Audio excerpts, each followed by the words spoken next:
આજે આપણે હોળી વિશેના નિબંધ વિશેનો વિડીયો જોશું।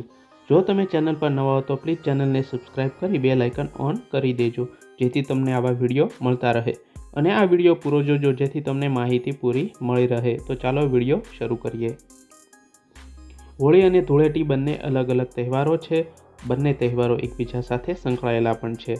આ નિબંધમાં તમને હોળી વિશેનો મહિમા, ધાર્મિક મહત્વ અને હોળી વિશેની માહિતી તમને મળી રહેશે।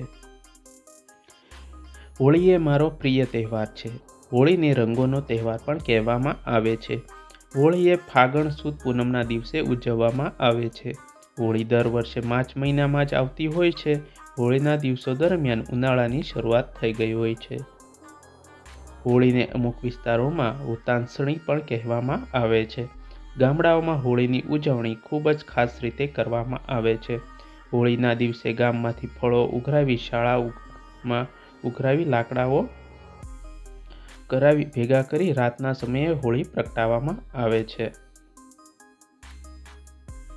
દરેક તહેવારોમાં ખાવા માટે કંઈ ને કંઈ અલગ વિશિષ્ટ મીઠાઈઓ હોય છે। આ તહેવારોમાં પણ એવું જ છે। હોળીના દિવસોમાં ખજૂર, ધાણી, શ્રીફળ વગેરે ખાવામાં આવે છે। ગામડાઓ કે શહેરોમાં ચોકમાં લાકડાઓ અને શાળાઓએ કથા કરીને હોળી પ્રગટાવવામાં આવે છે। હોળી સાંજના સમયે પ્રગટાવવામાં આવે છે। લોકો હોળી માતાના દર્શન કરવા તથા પ્રદક્ષિણા કરવા માટે આવે છે। હોળી માતાના દર્શન કરવા માટે લોકો આવે છે। હોલિકા માતાના જ્યારે લોકો હોળી માતાને પ્રદક્ષિણા કરતા હોય છે ત્યારે તેઓ નાળિયેર પણ હોમે છે। આ હોમેલું નાળિયેર પ્રસાદી સ્વરૂપે ગ્રહણ કરવામાં આવે છે। પ્રસાદીનો નાળિયેર ખૂબ જ સ્વાદિષ્ટ હોય છે। ગામડાઓમાં જ્યારે હોળી પ્રગટાવવામાં આવે છે તે પૂર્વે હોળીની વચ્ચે 7 ધાનની માટલી દાટી દેતા હોય છે। આ માટલીમાં હોળી માતાના દહન થઈ ગયા બાદ ખોલીને પ્રસાદી તરીકે લેવામાં આવે છે। આ પ્રસાદીમાં અલગ અલગ 7 પ્રકારના ધાન હોય છે, જે માટીના વાસણમાં શેકાઈ ગયા હોય ત્યારે તેનો સ્વાદ ખૂબ જ સ્વાદિષ્ટ લાગે છે। જ્યારે હોળી માતાની પ્રદક્ષિણા થતી હોય ત્યારે લોકોની માન્યતા એવી કે લીલો ચારો હોળી માતાની પ્રદક્ષિણા કરીને માદા પશુઓને ખવડાવવામાં આવે તો તેઓ બીમાર પડતા નથી અને જો બીમાર હોય તો સારા પણ થઈ જાય છે। હોળીનો ધાર્મિક મહત્વ એ પણ છે। હોલિકા અને પ્રહલાદની કથા ખૂબ જ પ્રાચીન અને પ્રખ્યાત છે। આ કથામાં પ્રહલાદની ઘણા બધા મારવાનો પ્રયત્ન કરતા હોય છે, છતાં પ્રહલાદ મરતો નથી। પ્રહલાદ એ વિષ્ણુ ભગવાનનો સૌથી મોટો ભક્ત હોય છે। અંતે પ્રહલાદ અને હોલિકાને અગ્નિની ચિતા પર જ બેસાડવામાં આવે છે, તો પણ પ્રહલાદ સળગતો નથી। હોલિકાને અગ્નિમાં ન સળગવાનું વરદાન હતું, પણ તે સળગી જાય છે। ધૂળેટીની ઉજવણી। હોળીનો બીજો દિવસ એટલે કે પડવો, જેને આપણે ધૂળેટીના નામથી ઓળખીએ છીએ। હોળી અને ધૂળેટી રંગોનો તહેવાર કહેવામાં આવે છે। આ તહેવાર ઉનાળામાં આવતો હોવાથી તહેવાર ઉજવવાની એટલી જ મજા આવે છે।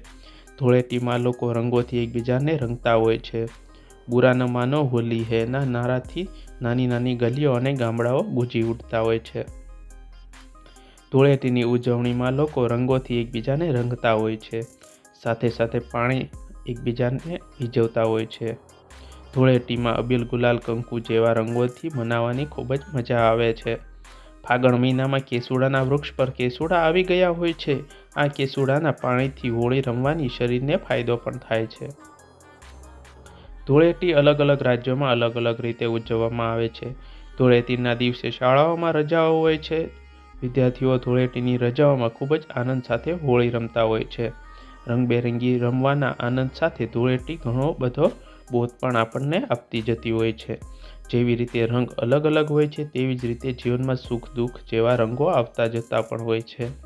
આ રંગો સાથે આપણે રમીને જીવનનો આનંદ માણવો જોઈએ। હોળીનો તહેવાર નાના છોકરાઓ માટે ખૂબ જ આનંદદાયક હોય છે। નાના છોકરાઓની હોળીમાં રંગો પાણી સાથે રમવાની ખૂબ જ મજા આવે છે। હોળી સાથે સંકળાયેલી હોલિકા અને પ્રહલાદની કથા પણ ખૂબ જ પ્રાચીન અને રસદાયક છે।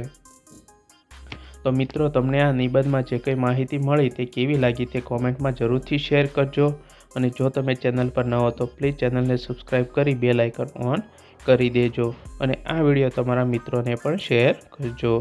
તો પૂરો વિડીયો જોવા બદલ ધન્યવાદ અને મળીએ હવે બીજા વિડીયોમાં।